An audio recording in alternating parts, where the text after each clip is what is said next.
Ternyata banyak orang kaya di Indonesia yang dikenal sebagai filantropis. Mereka menyisihkan sebagian harta mereka untuk membantu sesama manusia. Tentu kita bertanya-tanya, apa yang membuat mereka terpanggil untuk menolong saudara-saudara kita yang kurang beruntung. Nah, salah satu diantaranya adalah Pak Teddy Rahmat.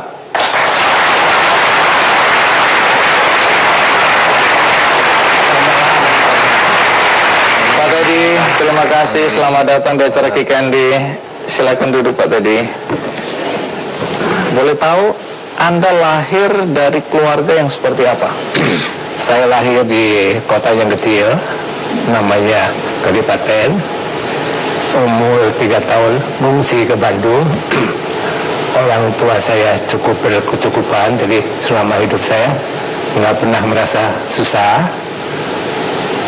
SD saya masuk ke sekolah yang campuran Indonesia Belanda, dan SMP SMA saya sekolah Katolik St. Aloysius. Langsung saya ke ITB, langsung lulus ITB saya membantu Pak William Surjaya membangun PT Astra Internasional. Menarik, Pak Teddy, karena belakangan kemudian Anda dari keluarga berada membangun karir dan kemudian usaha sukses, tapi kemudian Anda berbagi.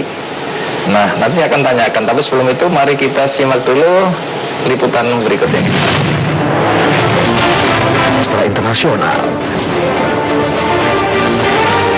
Boleh jadi, peranan pria yang satu ini telah diakui oleh banyak pihak atas ide, keyakinan, kerja keras serta manajerial perusahaan yang sangat mengesankan selama berkarya di Astra. Kami sahabat Teddy Rahmat ini merupakan mantan Presiden Direktur Astra Internasional. Pria yang lahir di Kabupaten Jawa Barat pada 15 Desember 1943 ini menempuh pendidikan formalnya di Bandung dan menamatkan kuliahnya di Teknik Mesin ITB pada tahun 1968. Selepas lulus, Teddy mengawali karirnya sebagai salesman hingga dipercaya memegang berbagai posisi penting hingga Presiden Direktur Astra Internasional. Di Astra, Teddy Rahmat mengembangkan grup Triputra yang didirikannya pada tahun 1998.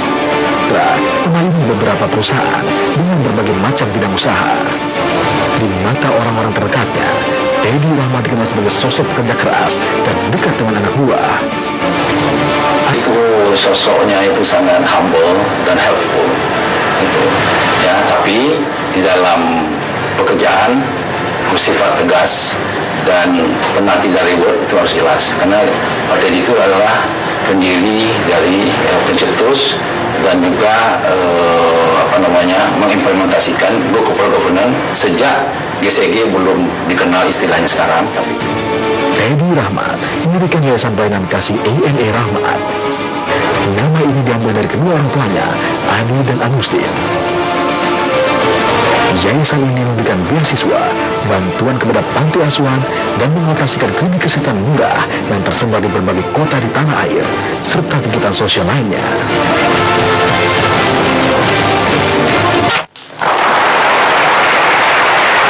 Pak Teddy, Anda seorang profesional dan juga pengusaha yang dinilai sukses. Kalau ada yang bertanya, apa yang membuat Anda sukses, baik dalam karir sebagai profesional maupun sebagai pemilik perusahaan? Apa jawab Anda? Mungkin satu kata lah, disiplin mungkin. Disiplin. Dalam kehidupan sehari-hari, Anda menerapkan disiplin dalam bentuk seperti apa? Gini, contohnya ya, saya udah kerja berapa? Mungkin hampir 50 tahun ya. Kalau saya nggak sakit, kalau saya nggak macet, saya nggak pernah telat di perusahaan. Kalau bilang nilai-nilai, apa nilai-nilai dari orang tua yang Anda pegang sebagai pedoman dalam hidup Anda? Saya ingat orang tua laki ya. Dia selalu bilang 3 hal. Satu adalah selalu harus jaga nama. Harus jaga nama. Jadi apa yang kau janji, kamu harus penuhin. Komitmen ya. Jadi jaga reputasi lah. Reputasi. Nomor 2, dia bilang jangan tergantung orang lain, harus mandiri. Oke. Ketiga, Yang ketiga, kalau punya lebih, bagilah. kalau punya lebih, bagilah. Banyak anak muda yang baru gagal satu kali kemudian merasa hidup ini berakhir, tidak mau bangkit untuk mencoba lagi. Saya ingin tahu, apakah Anda pernah merasakan kegagalan dalam karir dan pengembangan perusahaan Anda? Saya pernah 2 kali dipecat. 2 kali dipecat. 2 kali hampir bangkrut. Lalu bagaimana cara Anda untuk bangkit? Jadi gini, saya punya filosofi, kalau mau nangis sudahlah 1 weekend aja. Oke, selama 1 minggu aja nangis. Boleh, sudah itu sampai masih banjir. Tapi sesudah itu, Nomor 2, ada punya filosofi, kalau 10 kali jatuh harus bangun ke 11 kali.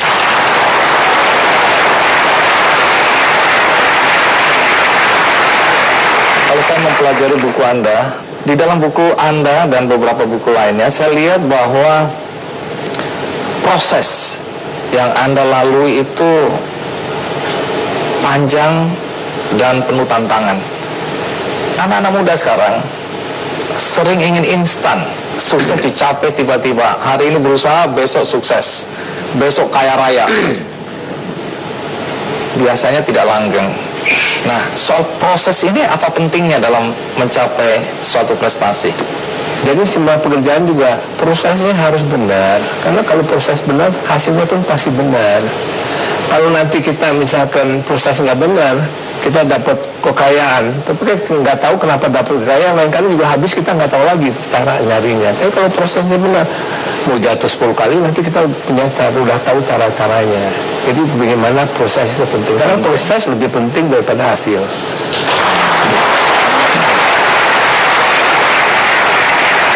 Yang menarik juga di buku ini, Anda mengatakan bahwa sukses secara materi tidak selalu sejalan dengan kebahagiaan. Rahasia bahagia tuh gini, wanting what you have. Pemahamannya dalam kehidupan sehari-hari apa? Contoh. Jadi kita bahagia dengan apa yang sudah kita punya gitu. Kalau semua itu nggak pernah cukup, kita nggak pernah ada bahagia gitu. Bukan berarti bahwa kita nggak mencapai lebih, tapi kalau kita happy dengan ada yang kita punya, itu yang bikin kita itu bahagia. Kalau nggak pernah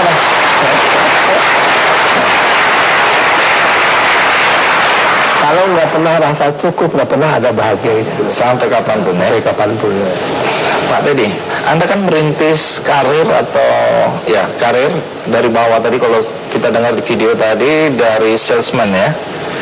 Kemudian sekarang Anda tumbuh dan berkembang menjadi pengusaha. Boleh tahu berapa banyak perusahaan Anda sekarang ini? Apakah lebih banyak dari perusahaan saya? Ini mungkin bagi anak-anak muda ya. Saya mungkin ada pengetahuan saya sebagai saksi. Saya sama Pak William mulai dari garasi. Siang jadi tempat kerja, malam jadi tempat tidur. Pak William di sana, saya juga di situ. Jualan naik lambretta gitu. Itu mulai dari sana. Mulai dari garasi di Juanda 3 nomor 11. Gedungnya mungkin masih ada sekarang. Jadi berapa banyak perusahaan Anda? Yang saya tahu tuh pegawai saya Triputra 40.000. 40.000 tenaga kerja. Asosiasi company saya Adaro, asosiasi company saya 20.000, jadi total ya 60.000 lah gitu pegawai. Di buku ini juga Anda menceritakan pada saat Anda berusia 5 tahun, dari balik jendela Anda melihat sekelompok anak-anak berjalan di depan rumah Anda, dan kemudian Anda merasa iba. Saya nanti akan tanyakan apa yang Anda saksikan dari anak-anak itu. Kemudian hati Anda iba dan Anda berjanji, suatu hari aku akan menolong anak-anak ini. Tapi sebelum Anda jawab mengapa, kita rehat sejenak, ikuti terus Kick Andy.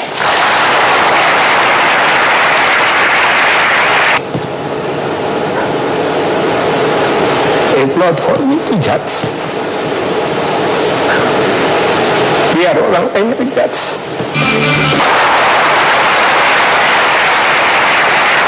Pak Tadi kan saya singgung di buku ini Anda menceritakan pengalaman masa kecil Anda pada saat usia 5 tahun. Dari balik jendela Anda melihat sekelompok anak berjalan, kemudian Anda merasa iba. Dan sejak saat itu ada panggilan yang kuat untuk membantu anak-anak seperti itu. Anak-anak seperti apa yang Anda lihat waktu itu? Kita tinggal di Jalan Bungsu nomor 8 di Bandung ya. Di sebelahnya itu ada Yatim Piatu, Balai Keselamatan, atau sekarang atau di Amerika namanya Salvation Army. Jadi di sana itu tiap pagi itu mereka berbaris segala. Kadang-kadang mereka minta makan ke kita. Nah, di situ saya merasa iba dan janji kalau saya punya lebih saya akan bantu. Nah, yang kedua gini, umur 5 kita harus mengungsi, atau umur 3 lah. Kita mengungsi dari Kedipaten ke Bandung karena ada kerusuhan. Karena itu kan zaman revolusi, jadi ada kerusuhan rasial. 10 Mei saya kan di ITB, saya pun mengalami kerusuhan rasial. 15 Januari ada kerusuhan rasial juga. Kerusuhan rasial yang paling besar adalah tahun 1998. Jadi saya tanya ke diri sendiri, pasti ini ada sebabnya. Menurut saya sebabnya adalah kesenjangan. Nah, saya terpanggil untuk sedikit-sedikit untuk meredakan kesenjangan ini. Itu nomor 2. Yang 3, ini juga patahnya ngomong yang sama persis. Saya lahir di Indonesia, saya besar di Indonesia, saya berada di Indonesia, dan pasti mati di Indonesia.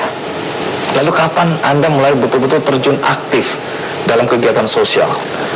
Waktu saya kerja di asrama mungkin gak ada waktu sih, hanya kerja. Mulainya tahun 1998 waktu terjadi krisis.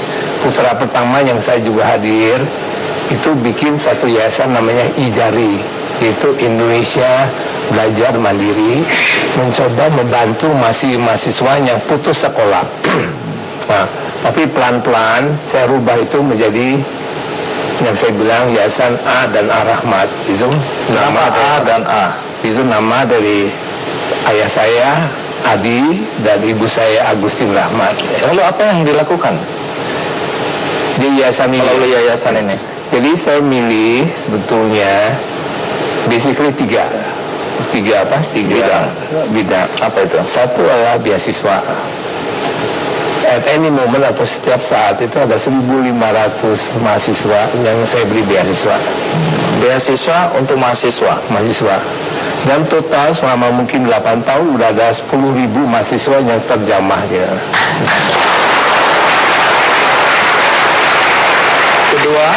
Yang kedua adalah yatim piatu. Apa yang Anda lakukan? Yang terjamah seperti sekarang tuh kira-kira ada 6.500 yatim piatu yang kita bantu setiap saat itu. Bantuannya bentuknya apa? Berbentuk uang. Saya nggak bikin yatim piatu sendiri karena nggak mampu. Kita pilih yatim piatu terbaik di Indonesia. Kita minta nama-nama itu, kita kirim ke mereka, dan tiap kali mereka memberi laporan yang baik secara berkala. Jadi Anda memberikan donasi ya. Ketiga itu kita bikin klinik-klinik yang sangat simpel di daerah-daerah yang kumuh. Mereka hanya bayar 5.000 termasuk obat. Mungkin tiap tahun yang terjamah kira-kira kalau nggak salah mungkin 100.000 orang. Jadi 5.000 di Jakarta, 10.000 di daerah yang ujung termasuk obat-obat gitu. Mungkin 3 itu. Baik. Setelah sekian tahun, apa dampak positif yang Anda lihat, Anda saksikan dengan mata kepala sendiri dari apa yang Anda lakukan bersama tentu saja keluarga dan teman-teman? Apa dampak positif yang terasa dan terlihat? Buat saya sih gampang. Buat saya ini memberi makna dalam hidup. Buat saya ini memberi makna dalam hidup. Lalu sebenarnya apa yang Anda inginkan atau ingin lihat dari, atau perubahan apa yang Anda ingin lihat dari semua yang Anda lakukan melalui yayasan-yayasan Anda ini? Tadi yang bilang harus mimpi ya. Iya. Mimpi ini nggak pernah akan tercapai. Apa mimpi Anda itu? mau lihat tidak ada kemiskinan di Indonesia.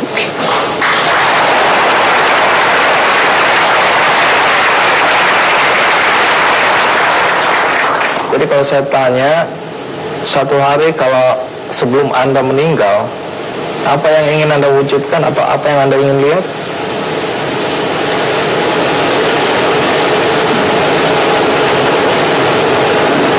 Bukan untuk saya untuk menilai. It's not for me to judge. Biar orang lain yang judge. Biar orang lain yang menilai ya apa yang Anda lakukan. Tapi kalau mau nangis boleh nangis loh.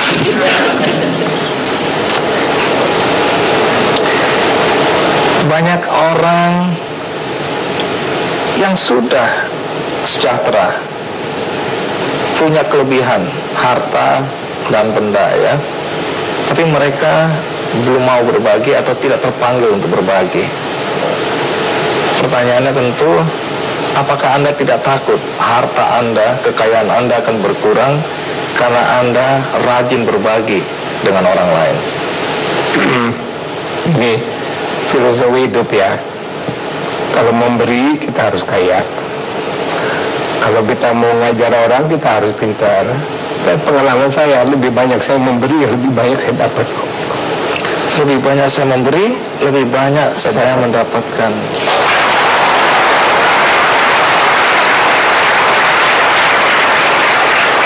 Apa kebahagiaan yang Anda dapatkan dari memberi?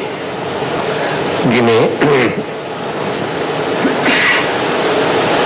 nggak ada perkataan yang lebih indah dari seorang bilang thank you Pak Teddy. Terima kasih Pak Teddy. Itu kebahagiaan Anda rasakan ketika Anda ada yang mengucapkan thank you Pak Teddy.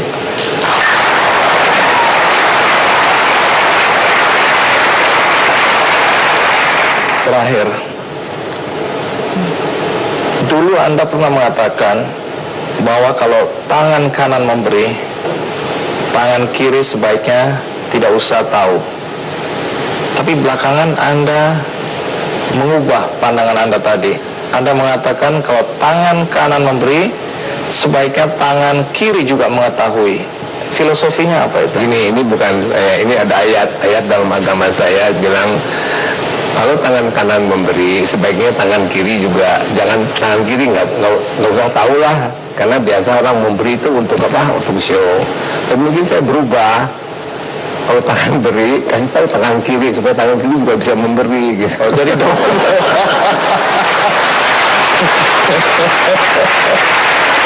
Jadi impact-nya lebih besar ya. Baik, di akhir perbincangan kita, Pak Teddy, adakah sesuatu yang ingin Anda sampaikan kepada semua penonton yang ada di studio maupun di rumah berkaitan dengan apa yang Anda lakukan untuk berbagi? Jadi harapan saya adalah mengajak semua teman-teman pengusaha ikutlah contohnya Pak Tahir sama Pak Irwan Hidayat yang ikut berbagi. Uang sih nggak pernah akan mau diapain, mati juga nggak dibawa gitu. Itu aja pesan saya ke teman sesama pengusaha ini. Baik, dan saya juga sudah banyak mendengar bahwa apa yang Anda lakukan ini bisa seperti sekarang karena dukungan istri tercinta yang kebetulan hadir juga di acara ini ya. Kita berikan aplaus. Dan karena saya dari tadi mengutip buku ini, kelihatannya penonton di studio sudah harap-harap cemas. Apakah mungkin buku sebagus ini akan kita bagikan? Ya, ada 340 buku. Buku ini 40, buku ini 300 yang akan kami bagikan untuk Anda semua yang ada di sini. Sepanjang punya kupon yang sudah distempel. Baik, kita berikan aplaus untuk Pak Teddy Rahmat. Terima kasih ya. Terima kasih. Sewaktu kecil dia sakit-sakitan mulai dari sakit TBC sampai sakit ginjal. Bahkan pernah dirawat selama 1 tahun di rumah sakit. Tetapi sekarang dia menjadi filantropis Indonesia yang rajin berbagi dengan sesama. Siapa dia? Saya akan segera kembali.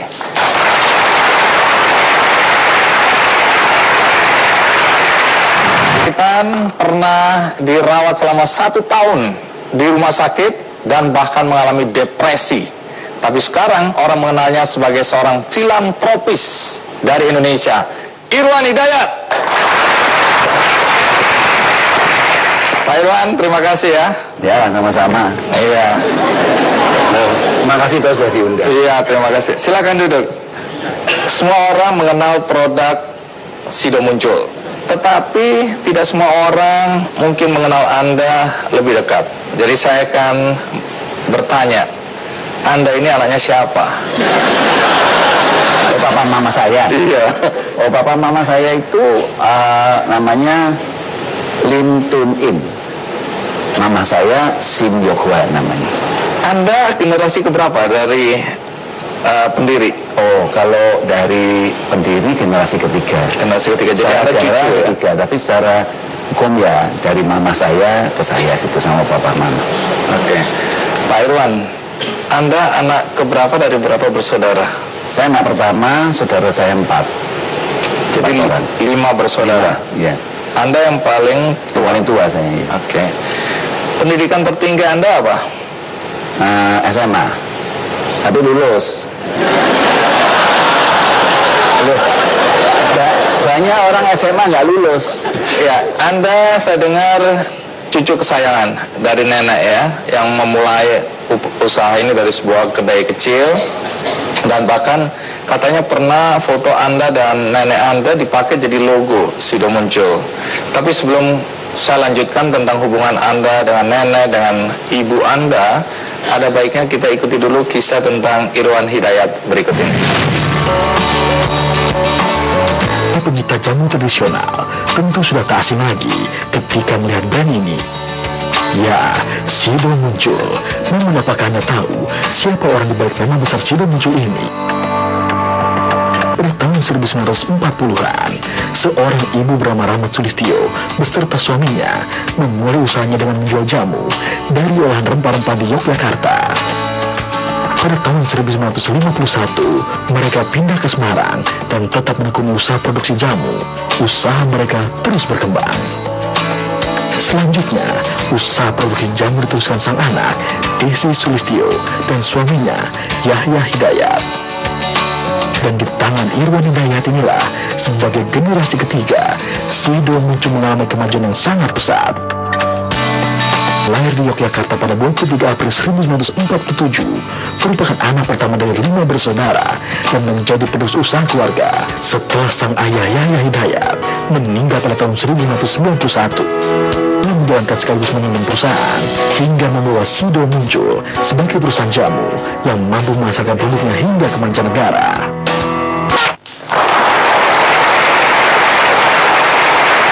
Baik, Pak Irwan, ini kan topik hari ini mengenai orang-orang yang kami anggap ya sukses, baik usahanya maupun prestasinya. Saya mulai meragukan Anda ini, Pak Irwan. Kenapa? Karena kalau orang kaya masa beli kaos kaki aja nggak mampu. Nah, ini kebiasaan. Kebiasaan memang nggak pernah pakai. Oh, memang nggak pernah pakai kaos kaki ya, bukan karena nggak mampu beli ya? Ya enggak lah, kalau kaos kaki aja saya punya, cuma nggak pernah dipakai. Oh, nggak pernah dipakai, oke. Kembali ke nenek tadi. Boleh tahu nggak apa nilai-nilai yang diwariskan oleh nenek Anda? Karena saya baca sejarah bagaimana Sido Muncul berdiri, perjuangan nenek Anda luar biasa ya. Dari toko kue Muncul misalnya, kemudian berkembang jadi jamu, dan generasi kedua baru mengembangkan, generasi tiga makin besar lagi. Tapi apa nilai-nilai yang diwariskan oleh nenek Anda kepada generasi-generasi setelahnya? Ya, yang saya lihat ini kan, saya dari kecil itu saya ikut nenek saya dari lahir. Cucunya 46, saya nomor 6. Cucunya 46 orang. Anaknya 9.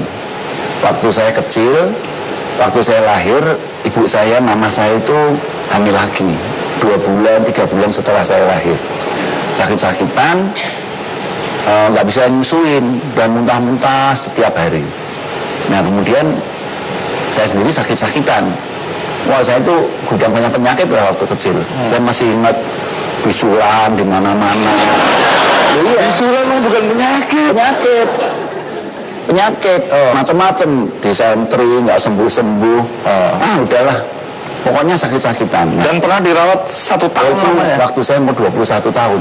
Oh, jadi Anda itu nggak jauh dari penyakit ya? Enggak, tapi sekarang saya ahli tentang penyakit. Oh. Iya, ahli.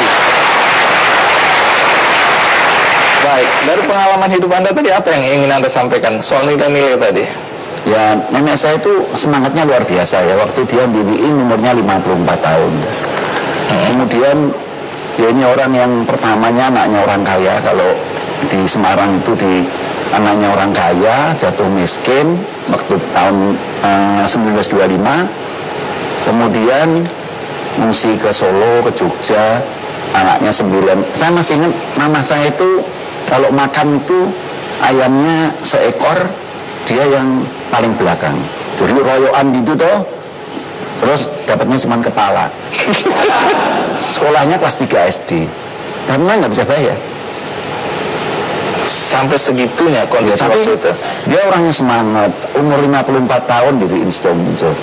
Saya masih ingat kalau waktu kecil, saya kan kepengennya itu makan itu loh, minum es. Setiap kali saya bilang minum es, ntar nanti yang jualan kembali baru datang. Ibu-ibu jualan itu baru beli es. Dan Muncul itu kan dimulai dari usaha kecil. Kemudian juga nenek saya juga bukan orang yang berpendidikan baik gitu ya. Ya akhirnya saya lihat orang yang uletnya luar biasa. Jadi dari nenek itu diwariskan semangat untuk pantang berputus asa. Dan tidak pernah ngutang nggak bayar nenek saya itu. Kalau Anda? Oh, saya apalagi? Oh, oh saya utang terus. Saya utang terus. Kenapa Anda harus menyelipkan pesan moral di dalam setiap iklan Anda? Ya kalau iklan yang menjual, misalnya memuji diri sendiri, memuji produk itu menurut saya kuno. Jadi iklan-iklan yang baik adalah iklan yang bisa memberi benefit kepada orang lain. Jadi semakin banyak benefit itu diberikan, semakin sukses produk. Saya ingin tahu nilai-nilai yang Anda ingin kembangkan di grup Sido Muncul itu apa? Filosofi usaha, kulturnya. Ya, apa? jadi visinya itu tahun 98 ya, menjadikan perusahaan kami itu bermanfaat bagi masyarakat dan lingkungan. Nah, visi ini terinspirasi dari Mother Teresa yang mengatakan kalau hidup ini tidak berguna, kalau manusia itu tidak berbuat sesuatu untuk orang lain, hidup ini tidak berguna. Nah, itu saya terapin bagaimana Sido Muncul bisa berguna. Di samping itu mama saya itu sekarang umurnya 87. Dan sebenarnya duitnya yang saya bagi-bagi itu duitnya mama saya. Kalau gitu, tunggu dulu. Kalau gitu bagaimana kalau mama Anda aja diundang ke sini? Iya itu, tadi saya mau ngomong itu. Berarti saya salah ini. Enggak, saya cuma mewakili.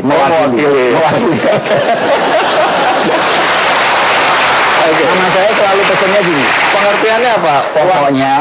Pokoknya setiap kali saya ngelakuin katarak, saya ceritain. Terus dia bilang gini, iya benar. Ya sudah, bantuin terus. Jadi kita semangat keluarnya duit. Tapi kita kadang-kadang juga mikir, wah banyak amat. Tapi mama saya mendorong kami itu. Pokoknya bantuin aja.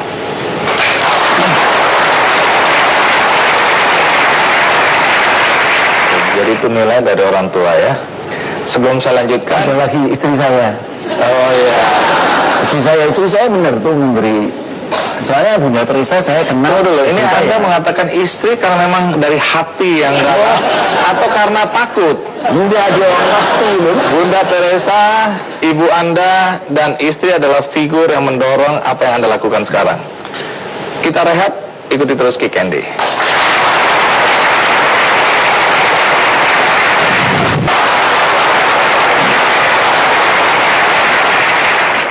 Sekarang saya ingin tahu kegiatan Anda dalam bidang sosial. Banyak sekali. Saya ingat sekali, Pak Irwan adalah orang yang selalu teringat kalau ada orang lain meminta bantuan saya. Salah satu Profesor Eka, ahli bedah saraf. Satu hari telepon saya, dia bilang ini ada tunanetra, kondisinya parah sekali, otaknya harus dibongkar, keluarkan tumor. Aku gratis, kata dokter Eka atau Profesor Eka sekarang. Aku dan dokter-dokter gratis, tapi ada obat-obatan yang harus dibeli. Kemudian dia menyebutkan nilai. Yang terbayang adalah wajah orang di samping saya ini. Saya telepon, saya bilang, Pak Irwan, sekali lagi saya ganggu Anda nih. Saya nggak nyaman mengganggu Anda untuk minta bantuan. Ada kalimat yang saya selalu ingat. Anda bilang, Ndi, dia kalau panggil saya Ndi, padahal nama saya Andi. Ndi, aku yang harus berterima kasih karena kamu memberi kesempatan aku untuk berbuat baik dalam hidupku. Kalau orang-orang lain gak mau bantu, kamu tawarin aku lagi. Itu kalimat Anda. Dari mana pemikiran bahwa kalau saya menawarkan atau saya meminta bantuan, Anda malah bersyukur? Tuh, dari Mother Teresa. Gitu. Gimana? Kalau ada orang, coba kalau Indonesia ini semua sehat, senang semua, saya mau bantu siapa? Jadi ini negeri yang penuh opportunity untuk berbuat baik. Ya. Tadi ada 3 figur yang membuat Anda melakukan apa yang Anda lakukan sekarang itu, yaitu berbagi. Mother Teresa atau Bunda Teresa, kemudian ibu Anda dan istri. Kalau tadi ibu Ada Anda, yang ada lagi. Ya, adik-adik saya. tunggu, ini berapa banyak sebenarnya? Ya saya cuman wakil aja, saya ini cuman tukang nyerahin. Oh iya, oke. Ada siapa lagi? Ya adik saya 4 orang. Ya, 4 tadi pasti Ya mendukung. pokoknya mendorong, pokoknya oke, kami sepakat. Oke. Ajaran-ajaran Mother Teresa tadi Anda sudah sebutkan, ibu dan istri, ya. Kemudian yang saya catat, banyak kegiatan-kegiatan sosial yang dilakukan oleh Sido Muncul. Tadi kalau kita lihat tadi adalah bagaimana membawa tukang-tukang jamu atau penjual jamu mudik gratis. Tapi tadi itu adalah gambar tentang operasi katarak. Kenapa Anda memilih mata atau operasi katarak sebagai bidang yang Anda dorong terus untuk dibantu? Salah satu yang membuat mengambil kesempatan ya untuk melakukan hal tersebut itu sebetulnya saya itu pernah ngalamin sakit. Saya itu tahu rasanya orang kalau sakit itu seperti apa. Loh, dokter itu bisa ngobatin tapi nggak ngerti rasanya. Saya akhirnya pinter juga, ngerti saya simptomnya, ngerti. Dan tapi yang paling penting saya ngerti rasanya orang sakit. Karena Anda pernah merasakannya. Waktu katarak saya pikir, wah ini orang kalau katarak nggak bisa melihat tuh, orang tuh yang paling penting itu panca indera, dan paling diantara semua indera mata yang paling berharga. Maka itu kalau dia kehilangan itu, sebenarnya dia kehilangan 90% dari hidupnya. Menarik ya, saya selalu ingin tahu tentang apa yang terpikirkan oleh orang-orang seperti Anda ketika berbagi. Banyak orang yang khawatir karena dengan berbagi hartanya akan berkurang. Dia takut bahwa warisan yang akan diberikan kepada anak juga kurang juga. Oh, berkurang gitu ya? Iya, Ada jujur kalau sekali dikasih ya? ya hilang uangnya. Nah, apakah ada ketakutan bahwa kemudian Anda jadi miskin karena itu? Ya sejauh ini enggak ya. Semakin kita sadar enggak, semakin semangat gitu. Dan pendorongnya ini loh yang penting. Mama saya, istri saya ini dorong udah bantu aja. Dan yang dibantu kan juga bukan semua. Tapi menurut saya, pengalaman saya, semakin kita membantu, yang paling berharga itu apa? Hatinya tentrem. Itu seperti kalau artis ya, itu seperti kalau kena blitz. Dia seminggu gak kena blitz, wah bingung. Begitu kena cat gitu, waduh, Seger lagi. seger lagi. Anda kalau nggak seminggu nggak membantu orang, lemas. Hatinya nggak karu-karuan. Setelah bantu, Seneng hati. Tentrem. Tentrem. Anda termasuk satu dari 48 pahlawan filantropis Indonesia versi majalah Forbes. Apa arti penghargaan semacam itu bagi Anda? Ya malu. Malu bukannya bangga. Saya enggak, itu uangnya mama saya.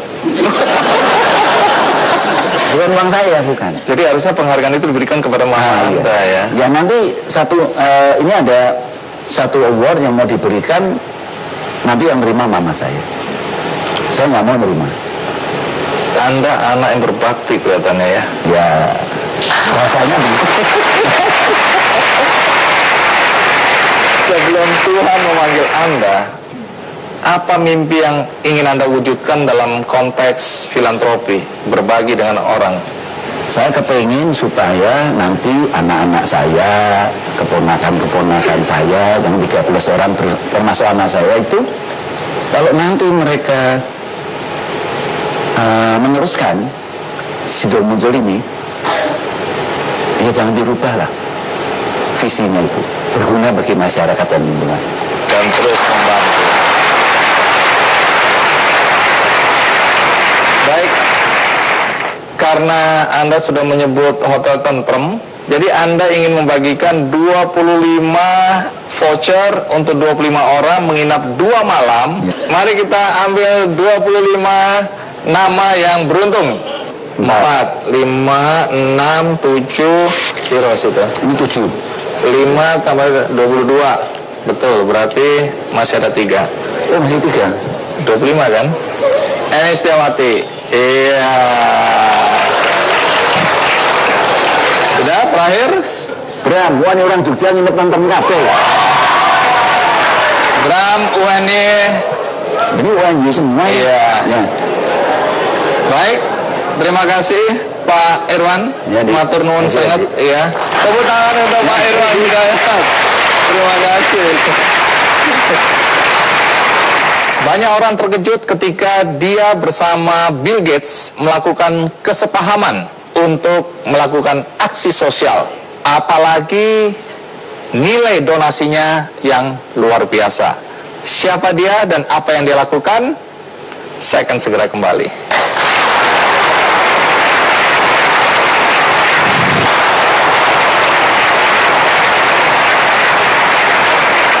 Lahir dari keluarga miskin, waktu kecil sering dihina-hina, tapi sekarang dia dikenal sebagai orang yang dermawan, sering beramal. Dan siapa dia? Kita sambut Dato Sri Tahir. Pak Tahir, terima kasih sudah datang. Terima kasih, Pak. Silakan duduk. Boleh tahu Pak Tahir, Anda lahir dari keluarga yang seperti apa? Orang tua saya menyewakan becak di Surabaya. Juragan becak. Boleh dikatakan demikian? Saya dengar bahkan ibu Anda ikut ngecat becak. Iya, Ibu Anda? Iya. Perempuan? iya. Karena itu yang paling ringan. Ibu saya pasti perempuan. Iya. Pekerjaan mengecat itu kan pekerjaan laki-laki. Mungkin ayah saya bagian yang nyetelnya, ibu saya bagian ngecatnya. Anda ini orang Indonesia? Asli? Oke. Tapi kenapa namanya Dato Sri Tahir? Pemberian dari Sultan Pahang. Anda mengejutkan banyak orang ketika bersama Bill Gates, bahkan di Indonesia 2 kali kalau nggak salah ya. Iya. Anda menandatangani nota kesepahaman untuk memberikan donasi, dan jumlahnya membuat orang juga terperanjat.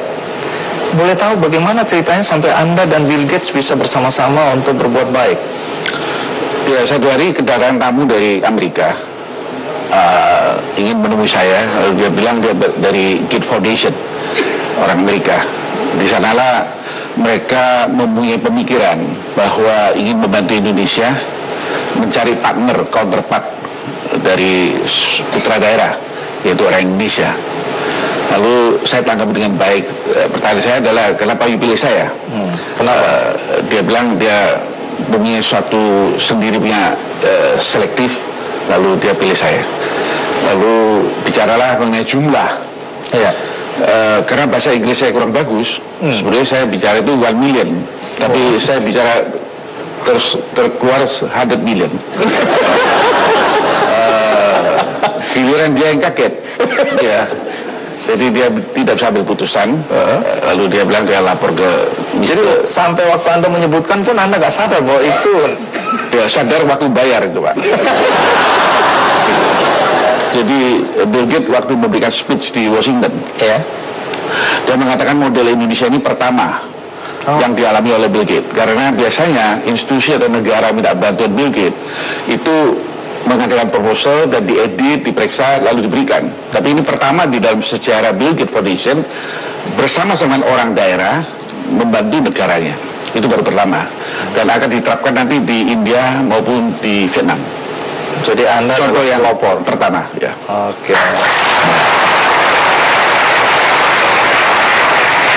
Orang bertanya-tanya, seberapa kayanya Anda?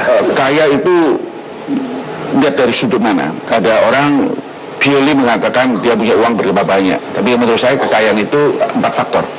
Saya harus kaya dalam ibadah, saya kaya dalam sosial, saya kaya dalam keluarga, dan saya kaya dalam karir.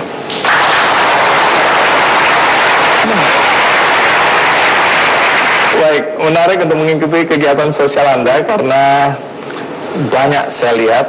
Saya adalah salah satu saksi mata. Tapi sebelum itu, bagaimana kalau kita ikuti dulu kisah tentang Pak Tahir berikut ini.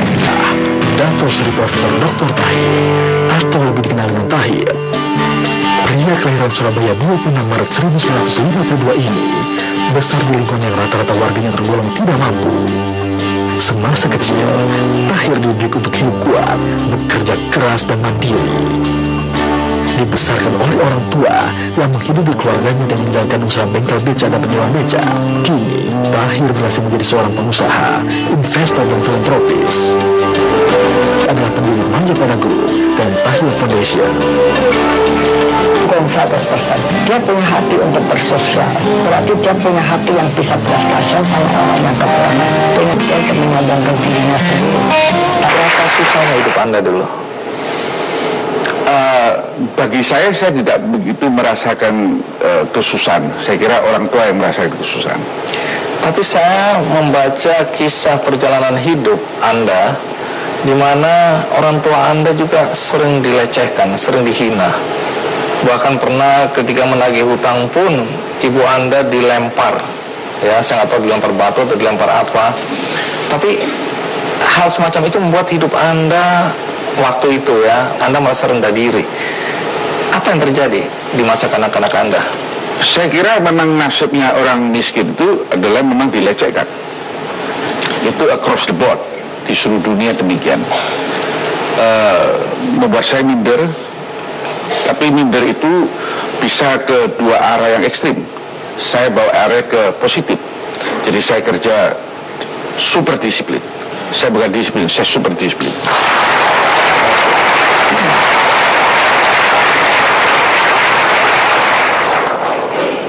Merasa orang tua Anda dilecehkan, kemudian tumbuh dalam diri Anda, hati kecil Anda, untuk kemudian mengatakan bahwa satu hari kelak aku justru akan menolong orang-orang yang hidupnya ditekan, hidupnya dilecehkan, hidupnya disingkirkan.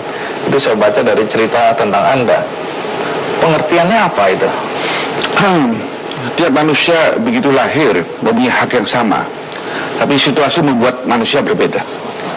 Maka itu saya mempunyai sesuatu ketekatan, bukan angan-angan, ketekatan. Kalau Tuhan memberikan saya lebih, ya saya ingin memproteksi golongan yang lemah, yang di paling bawah. Maka itu saya involved di dalam filantropik. Nah, pembelaan Anda terhadap orang-orang yang tertindas, orang-orang miskin, orang-orang yang dimarginalkan itu dalam bentuk apa? Yaitu kita bekerja filantropik itu bukan karena hobi, juga bukan karena sedekah. Dia harus memenuhi dua syarat. Satu commission, yaitu amanat. Satu komitmen. Filantropik adalah satu komitmen di dalam hidup, bahwa kehadiran saya di Indonesia ini, saya ingin menjadi saluran berkat. Tidak tergantung saya hari ini moodnya enak atau tidak enak. Tidak tergantung juga untung saya besar atau kecil.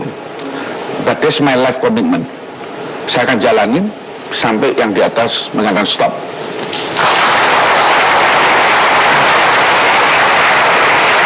Menarik.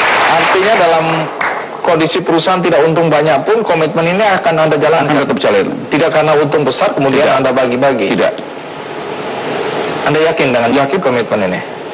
Dulu katanya Anda bercita-cita jadi dokter. Ya.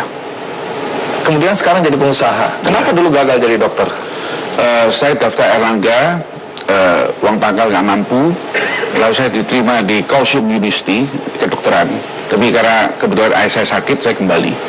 Lalu saya bantu dan saya masuk ekonomi. Baik, menarik Pak Tahir ya, karena dari anak juragan beca, kemudian Anda bisa seperti sekarang dan Anda berbagi untuk orang-orang banyak. Saya ingin tahu nanti apa saja yang Anda lakukan melalui yayasan-yayasan Anda. Tapi untuk itu kita rehat sejenak, ikuti terus Kick Andy.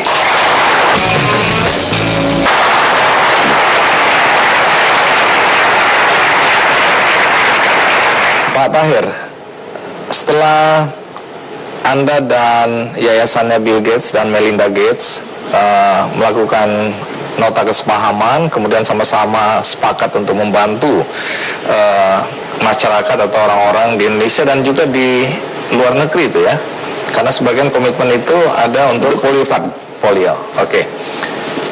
Boleh tahu apa manfaat yang akan dirasakan masyarakat Indonesia dengan adanya dukungan donasi tadi? Kita bekerja sama dengan institusi luar negeri, kita belajar suatu hal, bahwa dulu kita kerja sosial, kita mendapatkan at least apresiasi, bahwa ada orang disembuhkan, ada orang sekolah dan lain-lainnya. Tapi Bill Gates adalah satu orang yang luar biasa karena dia masuk ke dalam pencegahan, sehingga tidak ada orang terima sama dia. Kalau hari ini kita menikmati tidak ada HIV, tidak ada orang akan terima sama Bill Gates. Orang tidak dapat polio, cucu-cucu kita, anak kita tidak dapat polio, kita nggak akan terima sama Bill Gates. Tetapi polio bisa tidak ada, pasti ada orang yang berani keluar uang dan mencegah. Untuk itu Bill Gates melakukan. Dia total sudah keluar uang 30 miliar US dollar, sepertiga dari devisa kita, dan dia masih orang terkaya di dunia. Maka kita belajar daripada institusi Bill Gates. Tahir Foundation masuk dalam bidang itu, dan kita masuk ke 4 bidang. Satu TBC, satu HIV, satu malaria, dan of course keluarga berencana. Untuk Indonesia kita tambahkan keluarga berencana. Soal HIV/AIDS, banyak orang merasa bahwa ini bidang yang kalau dimasuki terlalu sensitif, banyak risiko-risiko. Tapi Anda merasa bahwa ini penting. Kenapa ini penting? HIV orang anggap itu akibat dari amoral. Tidak demikian, karena banyak orang yang mendapatkan yang tidak diketahui, sampai dia kena pun tidak tahu, karena dia tidak adakan general check up dan lain-lainnya. Saya kira dia punya hak untuk hidup, sehingga dan sekarang bisa bukan disembuhkan, bisa dipertahankan minimum bisa sampai 15 tahun kalau yang baik. Magic Johnson dengan koktail yang ada, dengan obat yang terbaru, dan pemerintah Indonesia cukup memberikan bantuan hal itu. Obat HIV itu free, bisa dapat free. Saya dengar Anda dengan yayasan Anda sangat peduli pada anak-anak kanker. Ya. Apalagi alasannya? Saya sejauh ini sebelum ada yayasan Tahir Foundation menyangkut kanker, saya telah kerjasama dengan NGO Singapura untuk orang Indonesia yang anak-anak kecil yang kena kanker. Tiap satu anak saya bantu $10.000, sehingga karena kanker ini problemnya gini, begitu anak itu kena kanker, dia berobat, orang tuanya mulai pinjam uang untuk mengobatinya. Akhirnya satu hari dia menemukan anaknya meninggal dunia dan tanggung hutang, sehingga biasanya orang tuanya bukan tidak mau bayar hutang, memang tidak mampu, sehingga terjadilah hutang di rumah sakit. Untuk itu NUH bersama sama saya bantu, asal orang Indonesia saya bantu $10. Tetapi sekarang Rumah Sakit Mayapada adalah tindakan pertama di dunia yang belum pernah ada, tidak negara pun, tidak swasta pun. Kita memberikan orang Indonesia di bawah umur 12 tahun, kalau kena kanker, di mana dia berada, kita biaya kasih cuma-cuma.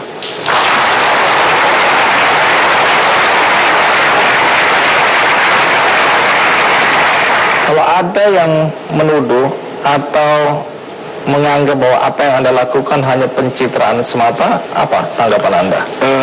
Saya hidup tidak tergantung daripada penilaian orang. Saya punya keyakinan dan saya jalankan. Sehingga orang mengatakan baik, saya terima kasih. Orang mengatakan tidak baik, saya mawas diri. Jadi bagi saya tidak menjadi masalah. Yang terpenting bukan karena orang menilai, tapi apakah kita kerjakan atau tidak. Saya kira ini the most important part.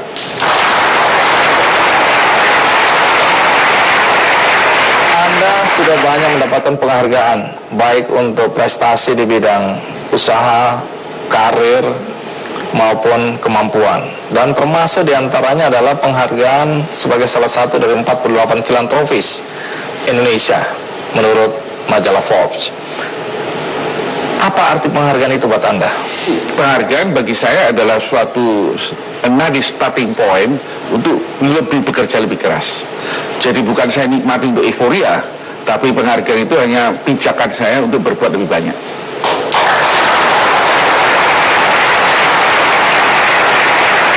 Saya dengar istri Anda juga aktif dalam kegiatan sosial. Apa yang dia lakukan? Istri saya mengumpulkan barang-barang bekas dari orang-orang kaya. Dia bersihin, dia rapiin, dia packing, dia jual di gedung saya dan rumah sakit saya. Dijual murah, uangnya itu untuk anak jalanan. Kembali saya ingin tahu, ketika Anda memberi, adakah ketakutan bahwa Anda akan berkurang kekayaannya? Krisis 98, krisis 208 memperlihatkan kepada kita semua bahwa perusahaan 200 tahun di Amerika bisa bangkrut. Bank of America bangkrut, Citibank bangkrut. Tidak ada satu perusahaan yang 200 tahun yang dibanggakan oleh Amerika bertahan kalau tidak pemerintah Amerika turun tangan bantu. Tapi dalam hidup saya belum pernah lihat seseorang bekerja sosial dan bangkrut. Belum pernah saya lihat. Maka itu menurut saya bahwa hidup itu ada hal-hal yang saya tidak bisa memilih. Saya lahir sebagai keturunan Tionghoa, saya tidak berhak memilih. Saya lahir di Surabaya, saya tidak bisa milih. Saya lahir di seorang orang tua penyewa becak, saya tidak bisa milih. Tetapi ada hal yang saya bisa pilih. Saya mau kerja baik atau mau kerja tidak baik, dan saya pilih yang baik.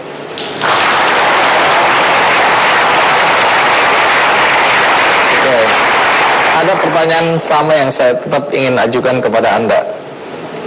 Sebelum Anda meninggal, apa yang ingin Anda lakukan? Tidak ada sesuatu yang di diri saya perlu diperingati, dikenang. Tapi ada dua hal saya mau lihat. Satu, saya mau lihat anak saya baik. Saya mau lihat anak saya berguna. Saya mau lihat anak saya benar kerjanya. Kedua, saya mau lihat rakyat Indonesia hidup lebih baik.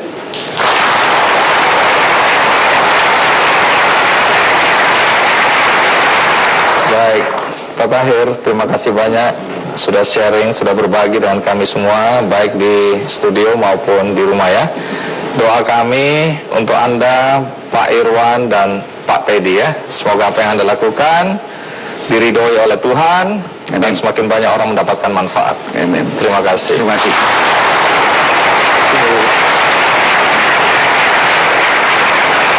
Di akhir acara ini saya ingin berbagi juga untuk Anda, tapi yang saya bagikan adalah buku.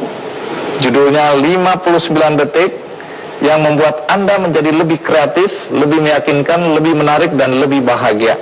Dan buku ini akan saya bagikan satu-satu untuk Anda yang ada di studio.